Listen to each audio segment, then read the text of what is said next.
As alterações climáticas exigem que cada vez mais atores da sociedade envolvam-se na busca de soluções para mitigar os efeitos. A comunidade universitária é também chamada para esta militância. Com certeza. O ambiente universitário é um espaço muito relevante e muito importante para fazer a construção dessas novas abordagens e também para construir as possíveis soluções para dar conta desse grande desafio. O que é que vai acontecer? Sim, só faz favor. Tenha bondade.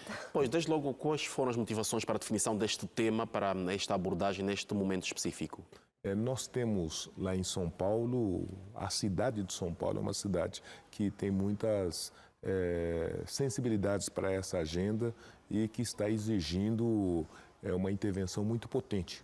Então, o ambiente universitário na cidade de São Paulo está se debruçando sobre essa questão e a UNIA e a Universidade Zumbi dos Palmares têm um acordo de cooperação que prevê e que define o esforço conjugado das duas instituições na promoção de debates, na produção de desenvolvimento de conhecimentos para essa situação. Então, São Paulo e Angola têm muitas convergências e tem muitas similitudes para essas questões, para esses problemas. Então, as duas instituições estão realizando um conjunto de simpósios para poder produzir informações relevantes.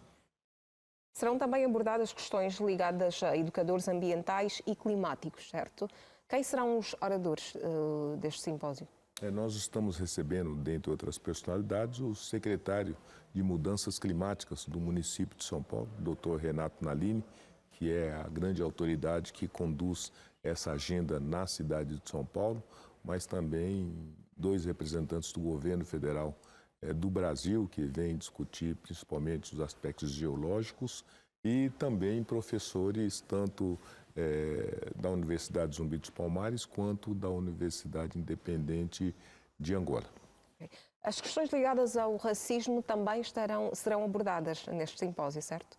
Certo. Essa é uma dimensão importante do trabalho que, no Brasil em especial, o público que está nessa região de vulnerabilidades sociais, eles estão dentro de um determinado território que definem também por sua cor e por sua raça. Em São Paulo e, sobretudo, no Brasil, as áreas de favelas, as áreas de habitações com precariedades, elas são habitadas, em sua grande maioria, por negros.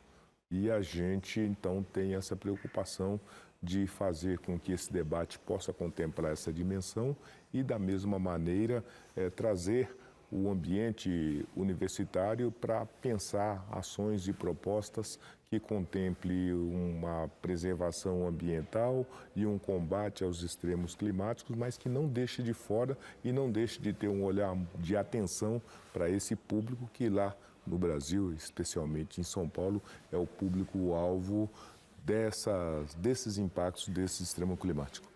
A universidade é, por excelência, um local de debate, primeiramente académico, mas, sobretudo, os vários assuntos sociais são levados à discussão e, muitas vezes, são produzidas resoluções e encontradas formas para debelar os vários problemas, mas que depois há uma dificuldade em levá-los para a praça pública, se assim se pode dizer. Quais são as estratégias para essa ponte que se cria entre São Paulo e Luanda, Universidade de Zumbi dos Palmares, UNIA em Luanda, para que depois estas resoluções, esses estudos, essas conclusões sejam disseminadas para o grande público, para aquele que é, de resto, o destinatário final, como é, por exemplo, o caso das pessoas que habitam nas favelas, nos centros sociais, nos centros de concentração de pobreza extrema e também para os decisores, no caso. Como é que depois se dissemina essa informação produzida na universidade?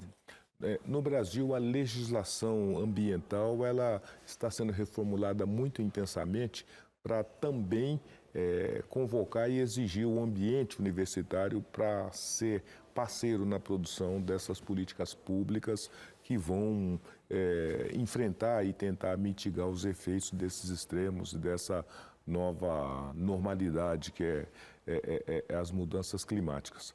E a produção dessas políticas públicas e, sobretudo, a produção dessas tecnologias sociais para fazer o enfrentamento desse desafio e dessas necessidades. Então, agora, no Brasil, está sendo quase que uma obrigatoriedade de todos os espaços acadêmicos.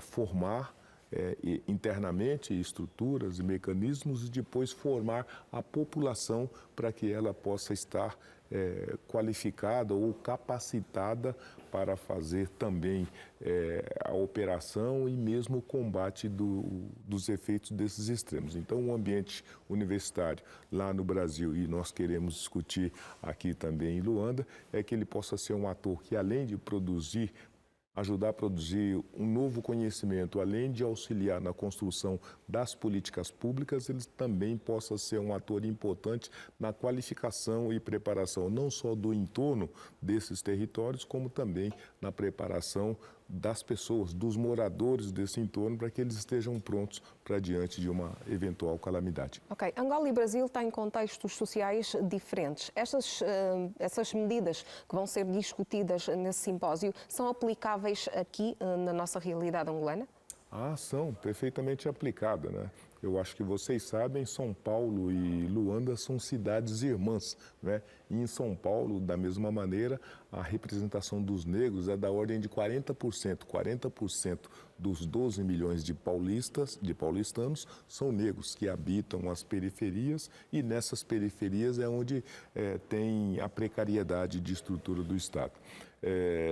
E aqui em Luanda, em grande medida, também temos essas precariedades, temos essas dificuldades e temos uma não preparação e qualificação desse agente local, desse morador desses territórios, para então estarem prontos, né? Seja para aperfeiçoar esse pensamento de defesa e preservação do ambiente, mas, sobretudo, para conhecer os impactos dos extremos climáticos e se prepararem para fazer, né, uma autoproteção diante de casos que, pelo menos em São Paulo, já são muito intensos. Né? Acho que vocês conhecem, nós estamos tendo lá apagões, nós estamos tendo tempestades, nós estamos tendo ondas de calores extremos permanentemente, temos enchentes das mais variadas formas e, no mais das vezes, os atores desses territórios não têm informação, não têm qualificação, não têm treinamento, não têm mecanismos para poder proteger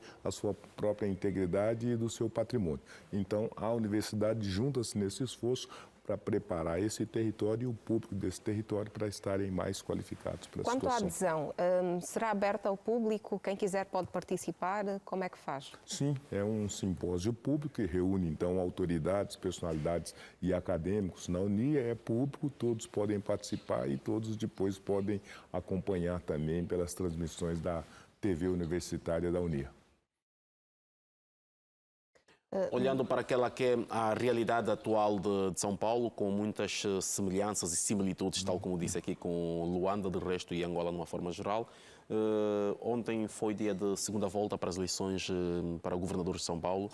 Este resultado saído ontem das urnas, da escolha dos paulistanos, em que é que se oferece como perspectiva para aquilo que são as ambições, para as discussões que a Universidade Zumbi dos Palmares vai levando a cabo no sentido tanto para a desigualdade social, a questão do racismo e, sobretudo, aqui a questão dos desafios extremos ambientais? Há um projeto e um programa deste governador que venceu que vai de encontro com as vossas aspirações, ou como é que pensam colaborar?